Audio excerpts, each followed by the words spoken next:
दोस्तों, जैसा कि आप जानते हो, मेरा जन्म इंडिया में हुआ।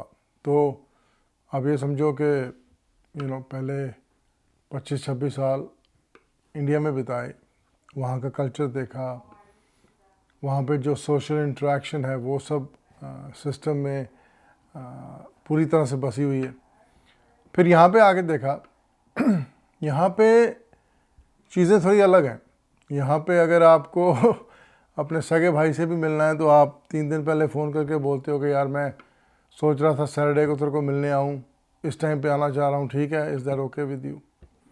मतलब यहाँ पे एक बड़ा प्रोफेशनल ड्राई सा एटमॉस्फेयर होता है।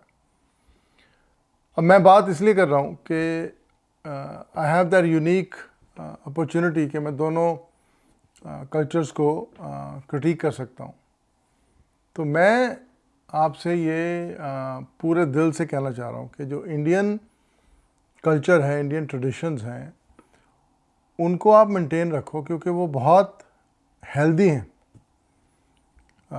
उसको मैं एलैबोरेट करता हूँ। आप ये देखो कि इंडिया में माँ बाप की इज़्ज़त, कि माँ बाप बूढ़े हो जाएं तो आप कोशिश करते हो कि उनको वही इज़्ज़त मिले, उनसे सलाह मांगते हो कि यार मैं ये करने जा रहा हूँ, आप क्या समझते हो करना चाहिए। हालांकि आपने ऑलरेडी डिसाइड कर लिया है कि आपने क्या करना है, but you want to give that respect to your elders. वहाँ पे शाम हुई, आपने अपनी कार उठाई या स्कूटर उठाया और अपने दोस्त के घर चले गए, जाके दरवाजे पे नॉक किया। उसको मालूम नहीं है कि आप आ रहे हो, पर मूड था आपका कि चलो वहाँ चलते हैं।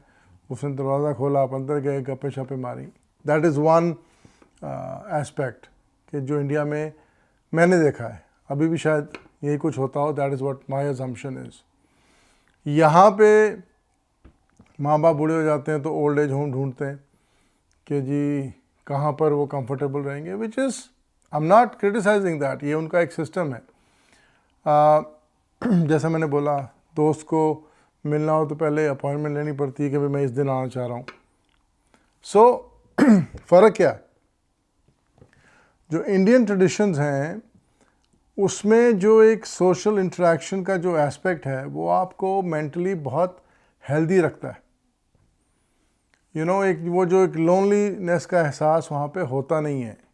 वहाँ पर आप उदास भी होगे तो कोई ना कोई घर आ जाएगा, पहले आपको लगेगा यार क्यों आ गया, मैं I was thinking of taking a nap. लेकिन वहाँ का जो एक कल्चर है कि मेहमान भगवान की तरह होता है, आप उसको अंदर इनवाइट करते हो, गप्पे शप्पे में होती हैं, and then by the time वो मीटिंग ख़त्म होती है तो यू फील बेटर।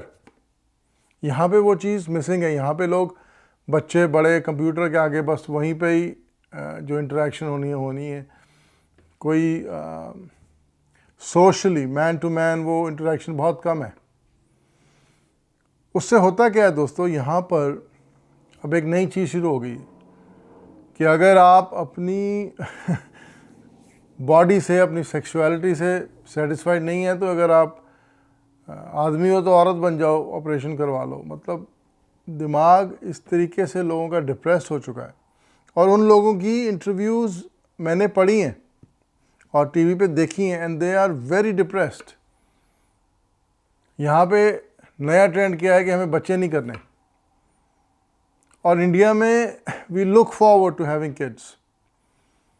तो मैं ये कह रहा हूँ कि चूँकि मैं दोनों चीज़ों को कंपेयर कर पा रहा हूँ, मैं स्ट्रांगली बिलीव करता हूँ कि जो इंडिया में सोशल इंटरेक्शन है, जो इंडिया में हमारा एक कल्चर है बड़ों की इज़्ज़त करना और भाई बहनों के लिए you are there for each other, वो चीज़ बहुत हेल्दी है।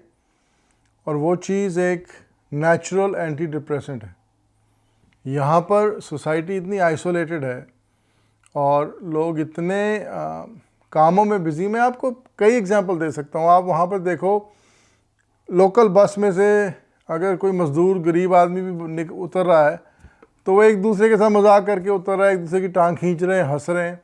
यहाँ पर अच्छी एयर कंडीशनड सबवे ट्रेन्स में लोग बैठे हैं, सबके चेहरों पे उदासी है। कोई कंप्यूटर में लगा हुआ है, कोई पज़ल को सॉल्व कर रहा है, कोई अपने ख्यालों में गुम है, लेकिन चेहरों पे हंसी नज़र नहीं आती। कारण यही है कि सोशल इंटरेक्शन इज़ मिसिंग, और वो इंडिया का एक बहुत बड़ा स्ट्रेंथ है, और मैं आपसे यही अर्ज करूँगा कि उसको मेंटेन करो और उसको सेलिब्रेट करो। तो चलिए अगले वीडियो में फिर आपसे बात करता हूँ। तब तक के लिए take care of yourself and everyone around you.